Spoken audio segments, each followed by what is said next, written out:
Hey guys, welcome to another episode of Powerplay. I'm here today with one of our favorite coaches, Zariq Arman. So before we proceed further, I'll let him introduce himself. Hi guys, my name is Zariq Arman. I'm 22 years old, currently studying in INTI Business Administration, collab with Southern New Hampshire University. I see. Okay, so I think before we get into the details of the stuff, I think the viewers would like to know, like, how did you get into futsal? How did I get to futsal? I was 14 years old when I knew about futsal. So there was this uncle who wanted us to play a game, and we didn't know what it was. Yeah. It was then he said just come and come 4 to 6 every Saturday. So we will be very keen to know what the game is. Then we came to Samba. Samba de Futsal PJ, Yeah. yes. So we went there and we thought it was football, but it's a smaller version of football. But no, it's called futsal. That's what I know. see. So your first exposure was at 14 and the uncle brought you for a random pickup game. Yeah, yeah. Right? But before that, you were into football? Yeah, I was very into football. Okay, so what was your experience in football?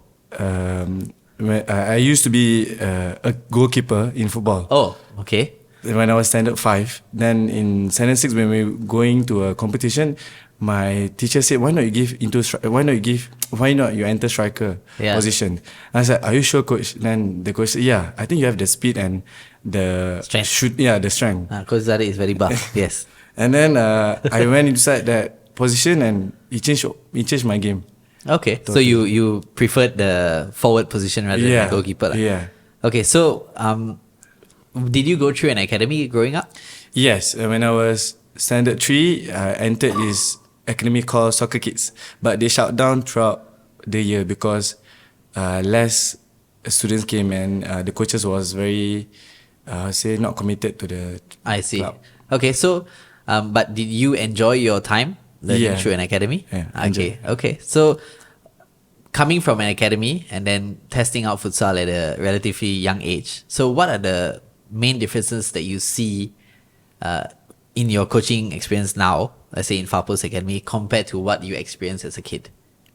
Back in the days, the coaches are very strict. Like if I come late, the coaches will ask us to run non-stop, even though we are very young. I was just 6 or 7 years old. So this is a full-size football pitch? Yeah. Okay. And then the parents, all of the parents will very agree on the coaches to do anything towards the kids. So Okay. if we run 2-3 rounds, even though we are tired or we were crying, the parents will let. But nowadays the kids quite pampered. Oh, okay. So it's more of a military style training lah. Yeah. Okay, but you think it helped you lah? Yes. But do you think it can work now? Depending on the kids and the situation. I see. Okay. So having played from a very young age, both football and then futsal, right? So do you believe that futsal has shaped your life in any way? Yes, of course. In terms of discipline, time management, communications, tolerance, patience. Yes. I see. Okay. So would you say that it is a very beneficial thing for kids to join? I would say yes, because when I first get into futsal, I thought it was just a normal people playing among 10 people. Then when I get into futsal under my coach Jeremy, that's when I know it's actually very interesting and a lot of things you can learn from here. I see. Okay, very cool. So when you speak about team sports, right? So I think this is a factor that a lot of parents should know and a lot of kids should be invested in, right? It's because that it teaches so much more than just the sport, right? A lot of things that you learn in the court, you can apply outside to your life, right? So I know a lot of kids were also playing individual sports, which is fine. I mean, it's also a very good thing for you to learn, right? But at the same time, I think that team sports, especially football and futsal, because you are engaged with that many people in the court, right? And you have to learn to work together as a unit for you to function and for you to win games, right? Because the individual ability is only so much, right? So what do you think of that aspect? When I get into futsal, at first I thought it was an individual game. Okay. Then when I throughout the year learning about futsal, it's actually not really individual. If you have individual skills, then you are a bonus player, like you talented player. So it's a plus lah. Yeah, that's a plus point for you. Okay. But futsal is actually a teamwork to get into where you want to get. Yeah. So if everyone is on the same page, everyone knows what their role is, Yeah. what they need to do. Yeah. Futsal is the best. Is a sport that you can play and you Okay, need to so play. I mean, as one of the legends said, it's a very simple game, but it's very difficult to play simple. Yes, John Craft, Yes, yeah, Johan Craft. exactly. Yes. So, coming from your background, right? Would you advise parents to invest in their kids going into an academy? Yes, I would say yes because then you know your kids what are they passionate about. Because when I was young, I didn't know I didn't know what am I interested in. So Okay. one day we went to a shopping mall and my mom found this academy called Soccer Kids, and then my mom asked me whether am I interested in entering academy. Yeah. At first I was like, okay, why not give it a try? And then we came to the academy 2-3 days after that, and I think I'm interested and. That's how I progressed from football to futsal, and yeah. I see. Okay. So, I mean, a lot of people say that when you go and train with an academy, right, there are a lot of pros and there are, of course, some cons in everything that you do. But what I think parents should understand is that at the end of the day, it is something that is essential because they learn so much more than just in the court. Yes, yes. Right? As I mentioned earlier, so it's what translates to outside the court, which is a lot of what we are focused on. Yeah. Right? It's not just creating good players. What we're trying to do is create good people. Right? Yeah, good personalities. Yes, exactly. Good character. Yeah. So, besides the playing part, right? So I think everyone knows now your background in football, translating to futsal, and then you picked up a bit of coaching, right? Yeah. So, I think you're pretty young. So, what the viewers would probably want to know, and what some of your friends also would want to know, is how did you start coaching? So one day my coach called me. That's me. Okay. Okay. He called me. He asked me whether am I good with kids. Now I was like, yeah, I'm good with kids. I have no problem with kids. I can handle them. Then he said, why not you go for coaching class with him?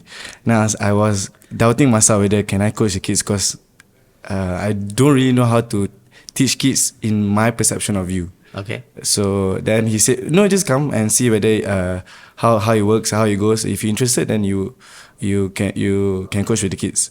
Now I said, okay, give it a try, and then I suddenly like coaching because I see how it progress me as a person and how as a player I see the game improve. Okay. So, but when you first started, not when you first started, like before I asked you about coaching, you never saw yourself as a coach, lah. No, I would have not thought that I would be a coach one day. Okay. Yeah. But what I think is especially important is for people to know that, especially when you're coaching kids, right, it's not so much your own ability in terms of playing the game. Yes, correct. It's Right. how you understand the game. Yes. Yeah. Right. So the playing is secondary. Yeah. It's a bonus if you are good at the sport. Yeah. But for kids especially, rather than be just good at the game, because you're just exposing them to the sport, depending on the age group. But what I think is even more important is being good with kids in the sense of making them enjoy coming to training week in and week out. Yes, correct. Right? So Yeah. if they do that, then actually your job is already done, lah. So even if you have never played football or futsal in your life, do you think you can coach kids? I would say yes. Probably. Yes, because in terms of Fapo's Academy, it's more to enjoying the game rather than playing the game. Like I teach the kids to be more interested in what they have to do in futsal rather than just play futsal. Yeah. Yeah. Yeah. Okay. So you would say that it's someone with no background of the sport, as long as they're good with kids, could probably pick up coaching, lah. Yes. Yeah. Okay. So I'm one who am an advocate for that, because I believe that at the end of the day, if you love your job, you'd be able to find a way to be able to teach, lah. Yes. Then of course this is definitely based on age group, lah. Right. So. Yeah. Under 5, they're not so technical. Yeah. Under 8, they start, and then under 10s, under 12, under 14s is when the serious stuff starts to happen, lah. That's when I would say you would need a lot of knowledge on the technical and tactical aspects of the game, lah. Yeah. But at the younger age group, just loving coaching kids is what you need to do, lah. Yes, Spending time with them, teaching them, yeah. So that's also what I think, lah. Right. So what are the main problems you faced when you first started coaching? Because the reason why I asked this is because I think you're relatively young. as a coach. And I think there are a lot of people who would question like, hey, why would you start coaching so early? Yeah. Right? I get that. But I mean, to be honest with you, that was your age last year. I think you're 21 last year, Yeah. right? That was when I started coaching. Right? So why would you start coaching at such a young age? And what are the main problems that you have faced? Why I start coaching? Because I love the game. Yeah. So then I was like, why not I give it a try to be a coach? So maybe I understand the game more than me as a player. Yeah. And then problems I face in terms of coaching the kids, I'll give 3 details. Number 1 is expectation from the parents. Okay. Number 2 is the kids interested in the class, how the kid progress. Number 3 is getting attention from the kids. I see. Yeah. Okay, so if there were 3 main points, it would be number 1, parents' expectation. Yeah. Second is progress. Yeah, progress of the kid. And third is maintaining attention lah. Yeah.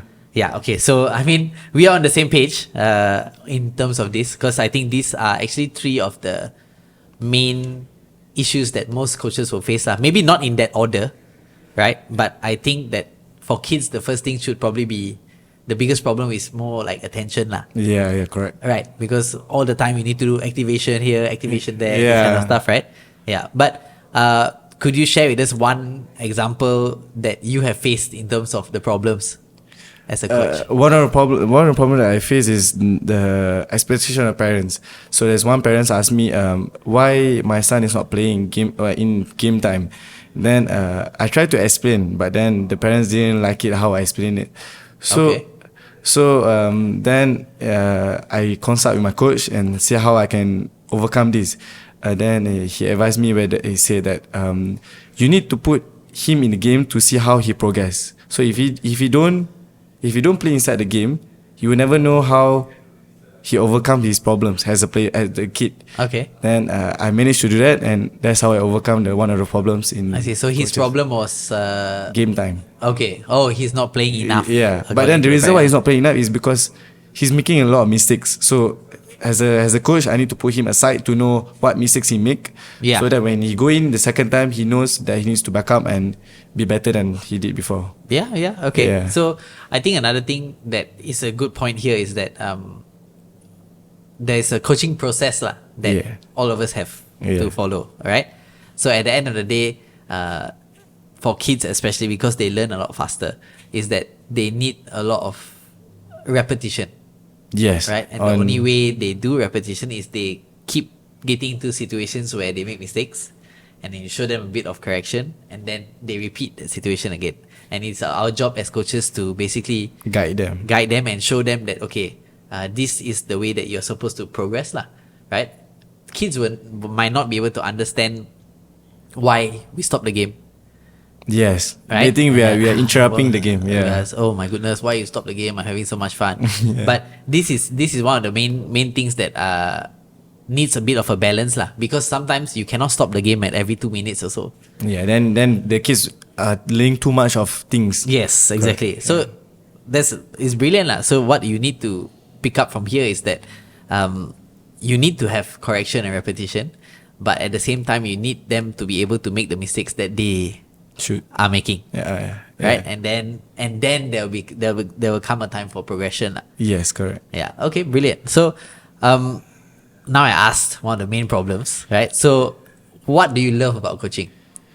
Oh, I'll give this to 3 points or so. One is I love when I coach, I see improvement in players.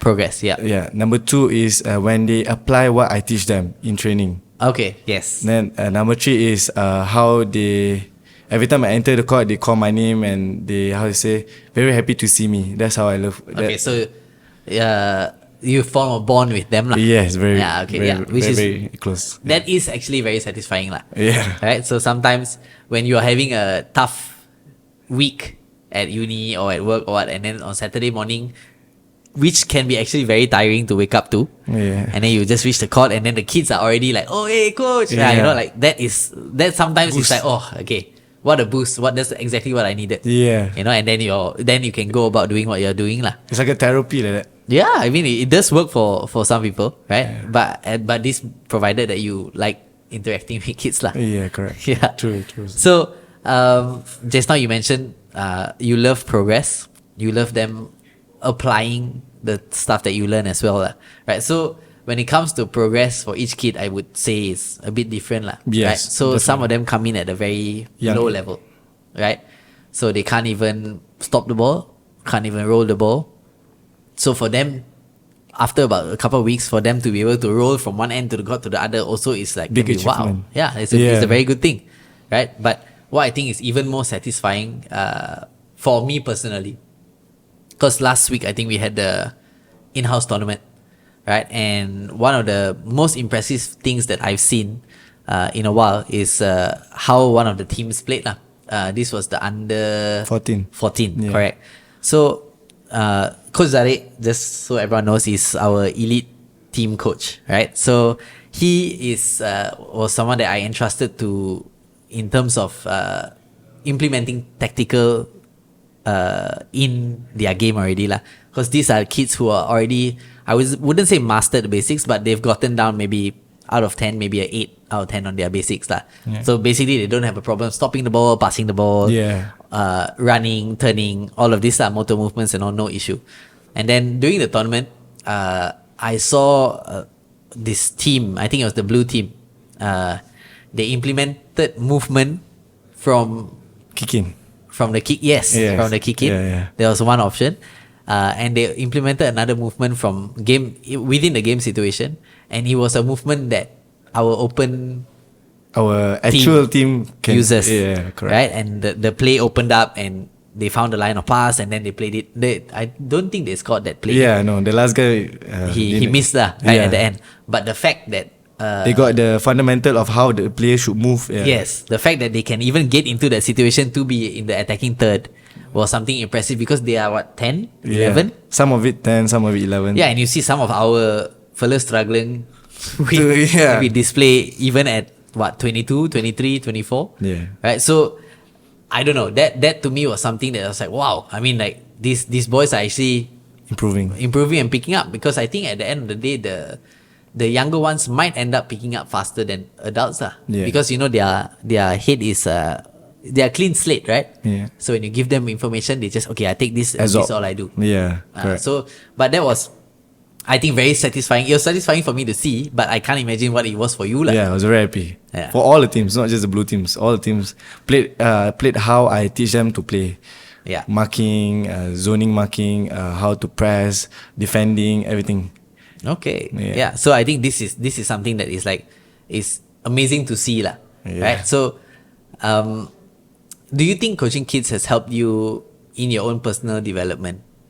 Yes, in terms of patience, because when I first start coaching with them, they don't really know the basics, like what you said, like stop the balls, rolling. Yeah. So as a coach, you need to be very, very patient because kids takes a while to adapt with things. So when you coach them, you can't expect very fast improvement. Yeah. Because even they also trying their hard to meet your expectations. So as a coach, you should be more patient and guide them through the process. Then you see the result. So for me, at first I was very not patient. I was pressuring them and putting a high expectation. But then I see the result where they don't really like how I treat them. That's when I need to change and adapt with how Best they learn lah. Yes, correct, yeah. I see. Okay. Yeah. Yeah. I think that is also very true, right? Because, like you said, what we expect them to be able to do, they sometimes struggle with. Yeah, even they are trying so hard to show. Yeah. I mean, nobody wants to look bad. Yeah, correct. Whether they're kids or adults or whatever, right? But this is the truth of it. For kids especially, those who maybe don't come from such a sporty background might really have a problem with the basic motor skills. Yes, Some like- of it is even running, some of it is even turning. And you ask them, like one of our favorite drills is to do the step over stationary. Yeah, correct. Right leg over, left leg over. And then you end up seeing like one kid is like, don't know where the leg is going. Yes, correct. Right. The movement of the body is very Yeah. disorganized. It's yeah. not fluid lah. Yeah, right? correct. So these are the kind of things that require time and a lot of patience Yes, very a lot. for you to not get frustrated and them end up learning lah. Yeah. So even if they go back with improvement of, let's say, 2%, then as coaches, okay lah, we should just, okay, never mind, we go again next week.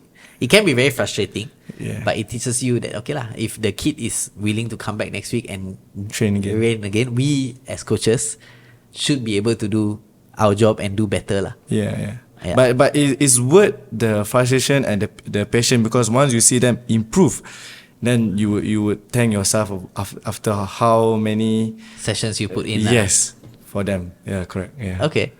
So, this personal development is not just as a player lah. It's also individual, right? It will Yes. help you probably in your uni, in your relationships, all this, like, so you have to learn a lot of things lah, right? Yeah, correct. Okay. So, one of the other things that I think is quite interesting is that you've recently finished and passed your AFC level 1, Yeah. right? I know he's very happy about this.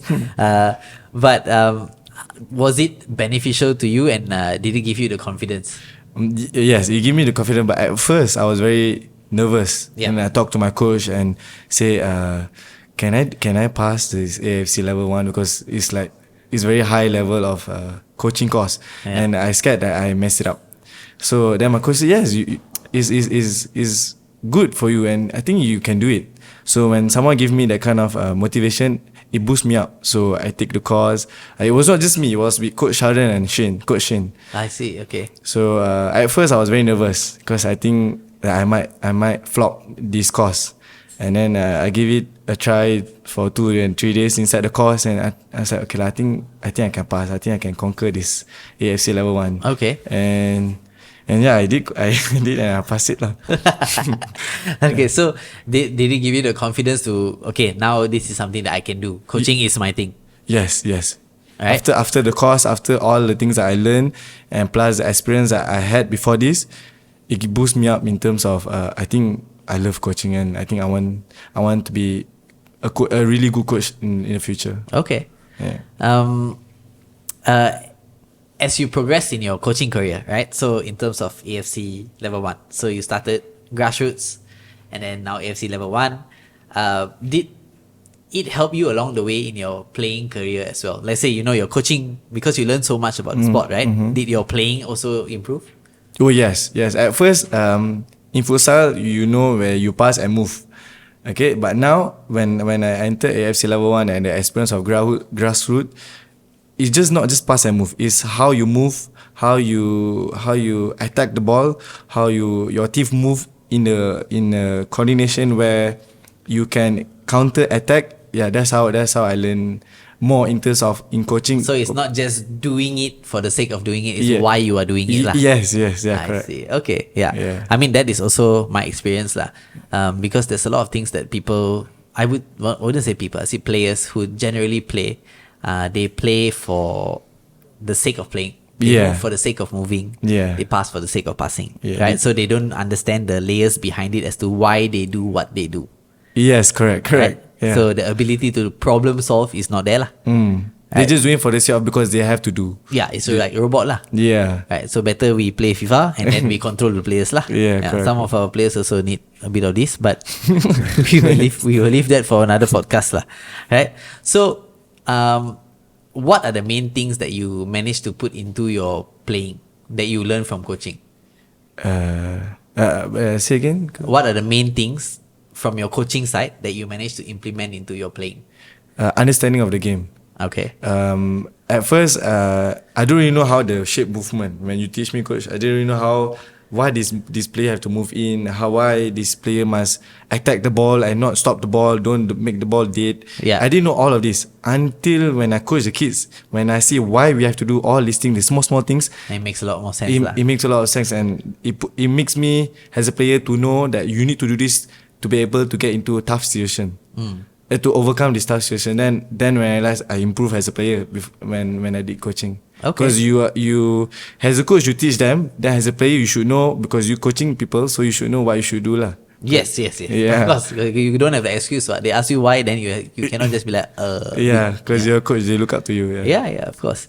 So, we're almost reaching the end of the interview lah. Alright, so just to keep it light and easy, we'd like to ask you a question of like, what are your hopes and dreams as a coach first? As a coach. Yeah, as a coach first. As a coach, I want to be recognized as one of the best coach in Far Post, of course, and And in the country? in the country, hopefully, maybe one day. Okay.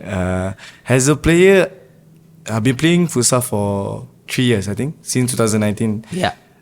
I want to be able to know that I can compete in the PFL league.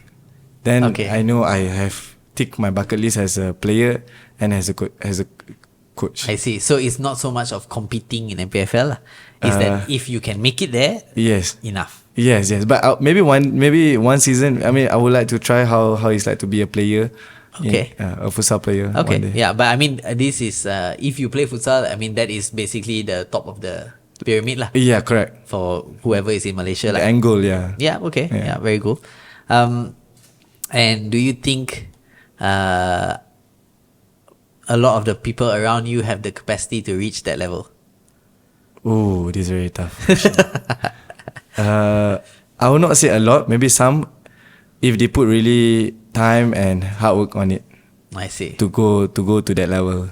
Okay. Yeah. Okay. Very good. I was trying to bait some things out of him, but I guess he doesn't want to throw anybody under the bus. So we shall leave that there for today, right? So I just wanted to say thank you very much, Coach Zariq. I know you're a bit shy, but you did excellent on this interview. Right? Yeah, exactly. Excellent, right? So I think that anyone who has a inspiration to become a coach or take futsal a bit more seriously, I think you can look at Coach Zariq as an example, Yeah. right? Because at the end of the day, he didn't think he could do what he did, and now look where he's at. Yeah. He's a qualified coach. He's one of our best coaches, and also as a player, he's one of the most improved players that I know, right?